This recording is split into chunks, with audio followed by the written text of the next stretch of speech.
Number 345 of 1001, solve problems in engineering mathematics. Find the area of a quadrilateral having sides AB equals 10 centimeters, BC is 5 centimeters, CD is 14.14 centimeters, and DA is 15 centimeters. If the sum of the opposite angles is equal to 225 degrees.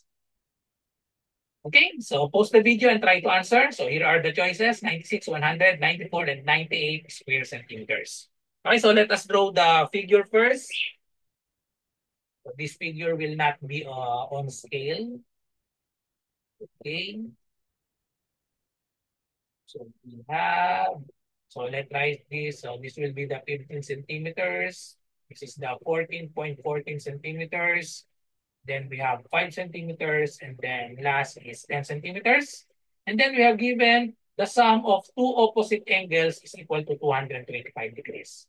So let's say this is the opposite angles. Okay, so the sum of these opposite angles is equal to 225 degrees. So we have the rep formula for this problem, area of quadrilateral. If given all the sides and given the sum of the opposite angles, we will use the Birch-Snyder's formula.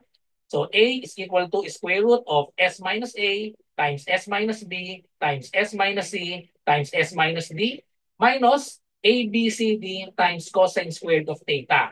So S is the semi-perimeter. So that means we will add all the sides and divide by 2.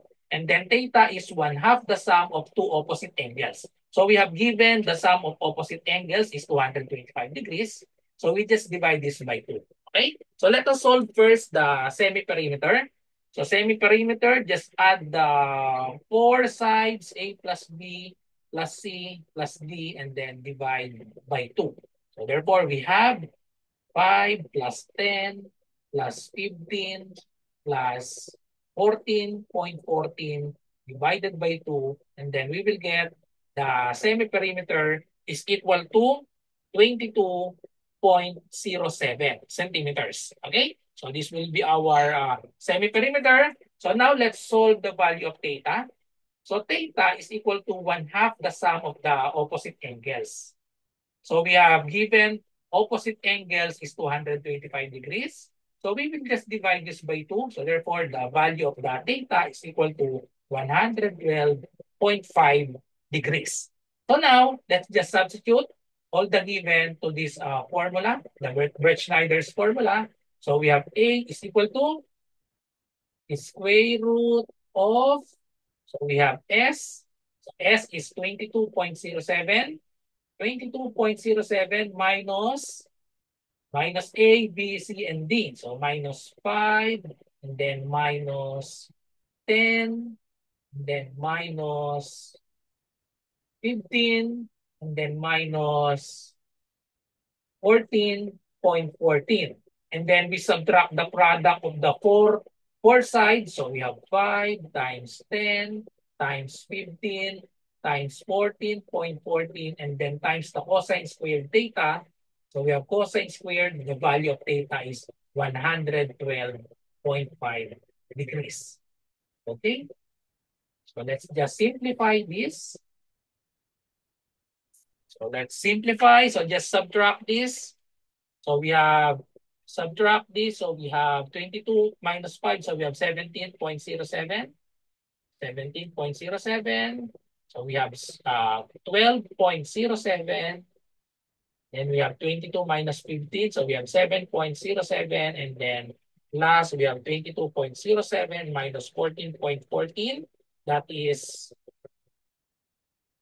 okay, so 22.07 minus 14.14 is equal to 7.93. Minus, so let's multiply this 4. So 5 times 10 times 15 times 14.14, that is equal to 10,605. And then we have cosine squared of 112.5 degrees. Okay, so let's just type this on our calculator. If we type that on our calculator, we will get letter B, 100 square centimeters. 100 square centimeters. So I will just show you the computation. Okay, so we have 17 point. Okay, let's start with this cosine squared. So this is not a programmable calculator. So on this ordinary calculator, we can start with 112.5. 112.5 and then cosine. Okay? So that is the cosine of 112.5 and then we square that. Okay, so we have 0.14. Multiply that to negative. Okay, so multiply by negative 10,605. Okay, so we get, okay, so let's repeat the process. Let's repeat the process. Okay, so we have 112.5 cosine, so that is negative, and then we square, we have 0.14, and then multiply by 10,605, and then press the negative sign. Okay, so we get negative 1,553. And then we add the product of this. So plus, let's put parentheses. So we have 17.07 times 12.07 times 7.07 and then times 7.93 and then close parentheses and then equal sign. Okay, so we have 9,998 and then we get the square root. So square root, so we have 99.99, round up to nearest whole number and then we will get 100 square centimeters.